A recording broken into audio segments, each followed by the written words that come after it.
కుమార్ కొట్టాడంటే ఒళ్ళు హోనం అయిపోద్ది. దాన్ని సరిచేయడానికి ఈ పెద్ద ఆయన తప్ప ఇంకెవరూ లేరు. లేచి తిరగడానికి అన్నాలు పడుతుందో. ముయ్యరా, ప్రాణం పోలేదని సంతోషపడటం మంచిది. 400 కిలోల బరువున్న పెద్ద పులిని దాని గుహలోకే వెళ్లి వేటాడి చంపగలిగిన వాడే కుమారు. ఆ కుమారు భార్య చేయబట్టుకులాగే దెబ్బలు తిన్నావు కదా సారు. కొంచెం మెల్లగా మాట్లాడావు. నా భార్య ఇంట్లోనే ఉంది. వాసంతి ఏంటి? వాడు పువ్వాడు శశి అయి ఉంటాడు. చూస్తూ నుంచుంటావా? వెళ్ళి పట్టుకో. నన్ను పట్టుకోలేరు. నేనేది సరిగ్గా చూడలేదు. ఆవిడ దేంతో చూసి భయపడాల్సింది. ఎవడ్రా నువ్వు? ఏంటా కంగారు? నేను దారిని పోయేవాడిని సార్. దారిని పుచ్చి ఇక్కడ పడ్డాను. ఆగక్కడ.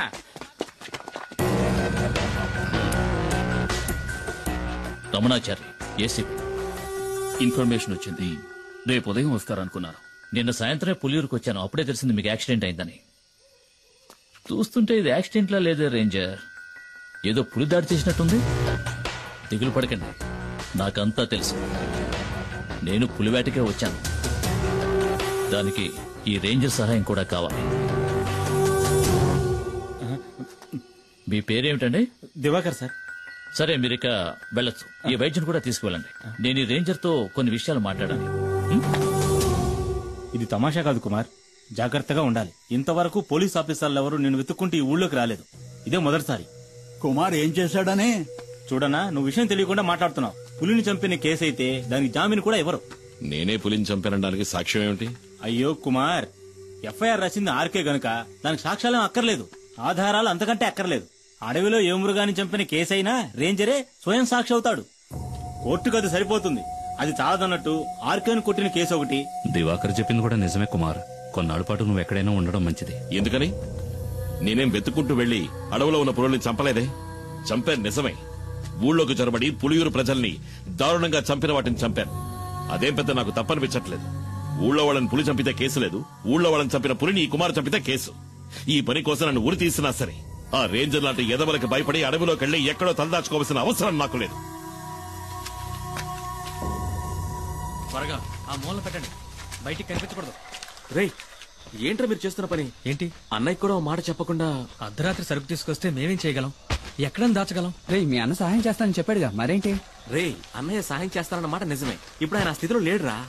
ఈ పరిస్థితుల్లో అన్నయ్య వదన్ని చిన్నిని వదిలేసి రాలేడురా. అన్నయ్యతో నేను మాట్లాడతాను. ఆయన ఇంకో బండిని మీకు అరేంజ్ చేసిస్తాడు. సరే, అంతవరకు సరుకు ఈ లారీలోనే ఉండని. అదే ఇంకా ఎందుకు ఆలోచిస్తావు? ఇది చేసేది నీకోసం కూడా. ఆ విషయం మర్చిపోకరా. ఏంటి సింహాద్రి? రండి. ఏంటి విషయం చెప్పు. శంకర్ని నిన్న రాత్రి పోలీసులు పట్టుకున్నారు. రామయ్య కుడిబుచ్చం వాడు. గంజాయిన చుట్టూ వాడికొక్కడికే తెలుసు. ఇప్పుడు ఏం చేద్దామంటావా? ఇప్పుడే దాన్ని పులియూరుకు చేర్చాలి. దానికి ఒక్కటే దారింది, కుమార్. అరెస్టోళ్ళు పోలీసులు వెంటనే ఇక్కడికి వస్తారు. వాళ్ళ కళ్ళు గొప్పి లోడు తీసుకెళ్లగలిగిన వాడు ఈ పులియూరులో కుమార్ ఒక్కడే.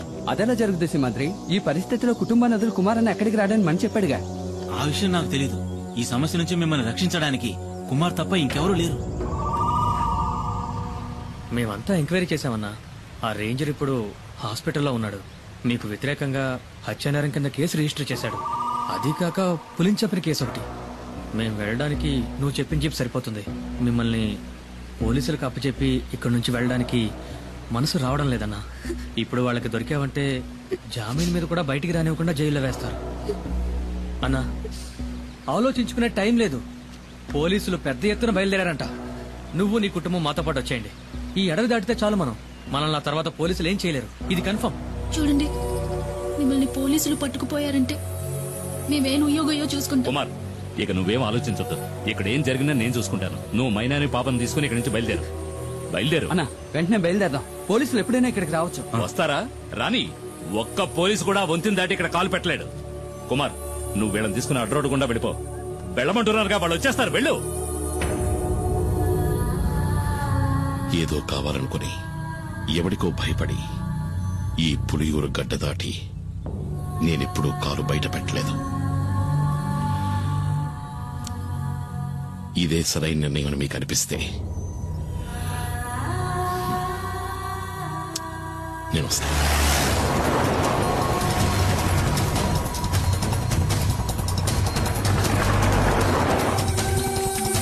అన్న, త్వరగా రండి.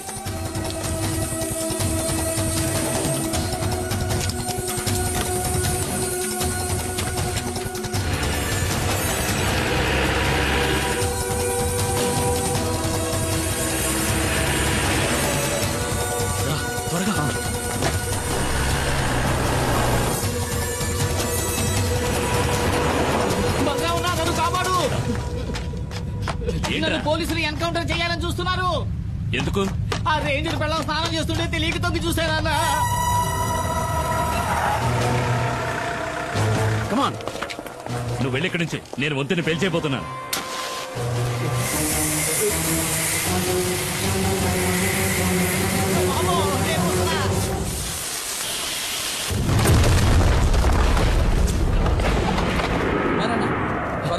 బండి కూడా రెడీగా ఉంచారు.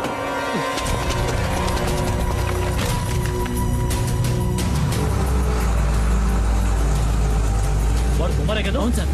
వాడు కూప్ రోడ్ దారి నుంచి తప్పించుకోవాలని చూస్తున్నాడు. మనం ఎస్టేట్ దారిలో వెళ్ళామంటే అడవి దాటేలోపు పట్టుకోవచ్చు. Don't waste the time, move fast sir.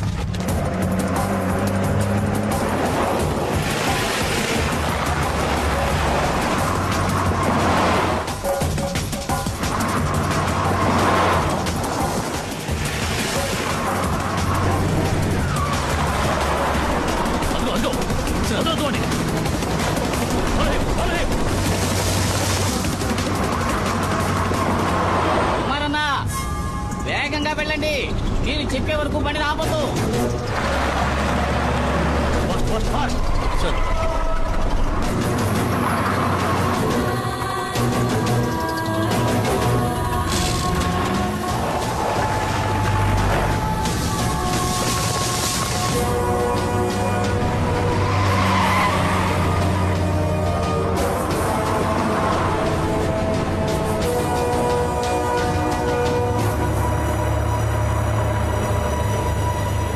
పోలీసులు దొరికితే అంతే. లారీ మొత్తం గంజాయే. ఎలాగైనా సరే ఈ అడవి దాటుకుని మా ఏరియాలోకి ప్రవేశిస్తే ఏ రిస్క్ ఉండదు. అక్కడ నిన్ను ఎవరూ ఏం చేయలేరు. నన్ను నమ్ము.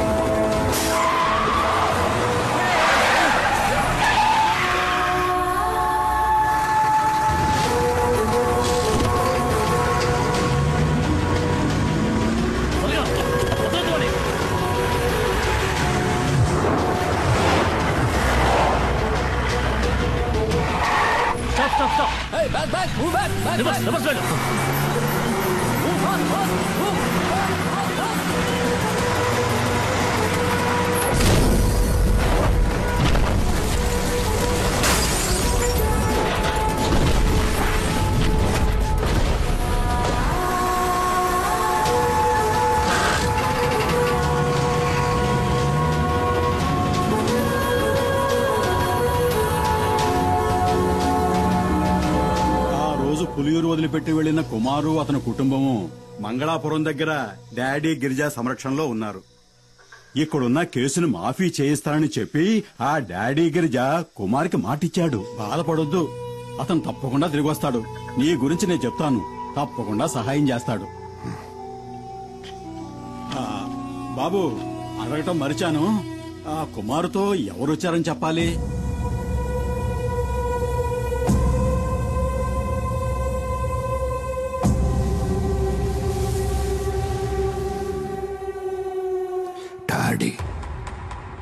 డాడీ గిరిజా.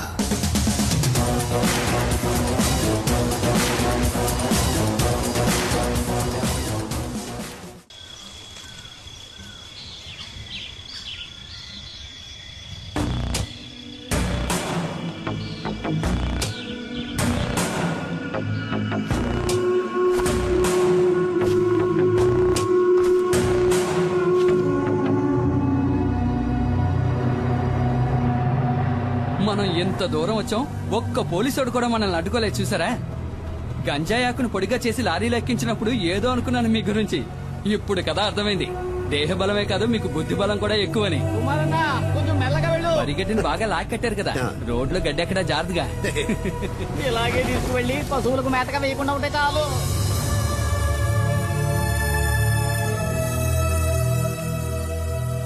డబ్బు విషయం ఏమైంది? అది మేస్త్రి, డాడీ గిరిజా గురించి కాస్త అర్థమయ్యేటట్టు చెప్పవయ్యా. దేఖో డాడీ, ఇవ్వాల్సిన డబ్బు ఇచ్చే తీరాలి. నువ్వేదో కష్టంలో ఉన్నావని ఖాదరాబాయ్ ఇన్నాళ్ళు ఓపిక పట్టాడు. ఇప్పుడు నువ్వు పెద్ద కోటీశ్వరునివైనావని ఊరంతా చెప్పుకుంటున్నారు. ఈ విషయం తెలిసిన ఖాదరాబాయ్ పాత బాకీ తీర్సమానంలో ఏం తప్పున్నది?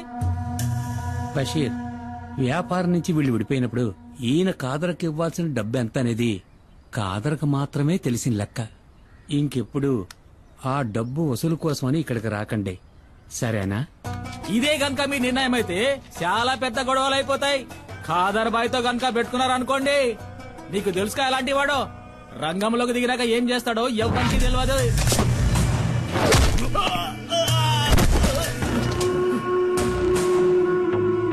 నేను మంగళాపురాన్ని ఏలేసి వచ్చిన తర్వాతేరా ఆ ఖాదర్బాయి గాడు అడుగు పెట్టాడు, పెద్దోడయ్యాడు. ఇల్లు అడిగి చెప్పు, ఆడికి దమ్ముంటే నా ఎదురుగా నిలబడి డబ్బులు అడగమను. బషీర్, ఏంటలా చూస్తావు, వెళ్ళు.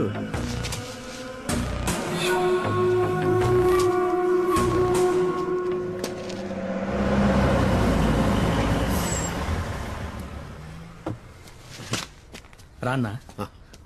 డాడీ, ఈయనే కుమార్. సరుకు లారీలో ఉంది. ఈయన వాళ్ళ ఊళ్ళో ఉండలేని పరిస్థితి, అందుకని నేనే కుటుంబంతో సహా ఇక్కడికి తీసుకొచ్చాను.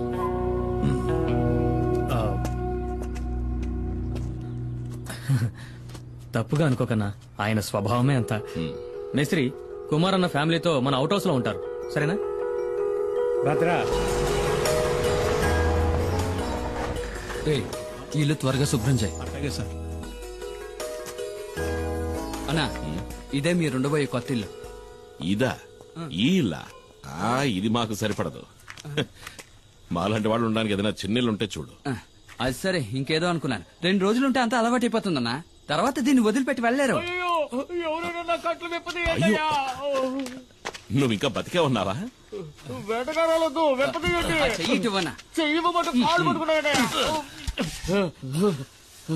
నాకు వ్యతిరేకంగా కుట్ర పన్నారు. నీకు ఇదే సరైన శిక్ష. ఎందుకు? స్నానాలు చేస్తుంటే తొంగి చూసినందుకు, నాతో చెప్పకుండా నా బండెక్కినందుకు. నేను అర్జెంట్ గా ఒంటేకి వెళ్ళాలి. దానికి నన్నేం చేయమంటావు? చెప్పండి. ఇంట్లోకి వెళ్ళు. ఇంట్లోకా?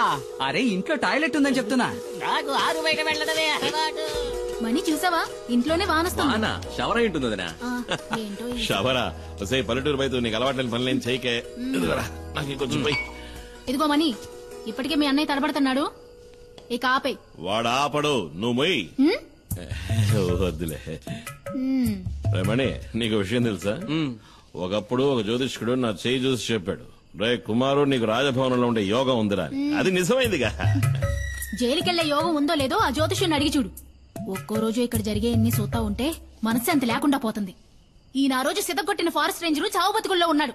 అవసరమైతే ఇంకా కొడతాను. ఎల్లి కొట్టు. రేంజర్ని చూస్తేనే నాకు ఒళ్ళు మండిపోతాయి. వాళ్లే మా నాన్నని పులి చేత చంపించిన లుచ్చాగాళ్ళు. వాళ్ళు వదిలిపెట్టినాం, నన్ను ఉరిదీస్తారా ఏంటి? ఆడు సచ్చాడంటే అదే గతి. పోయిరా సుబ్రమణి, ఇంకా పోయి. తాగి తాగి సావుని. కరెక్ట్ గా చెప్పావు. అక్క చెప్పిన దాంట్లోనూ విషయం ఉంది. మీరు ఇలాంటివి తాగి చావకూడదు. మిగతా నేను ముట్టుకున్నావనుకో చెయ్యి నరికేస్తా. ఇదిగో సుబ్రమణి, నాకు గ్యాస్ వెలిగించడం చేత కాలేదు, బయట పోయేట్టివ్వు, అన్నం వండుతాను. ఉండదునా, గ్యాస్ పై నేను వెలిగిస్తాను. ముట్టుకున్నావు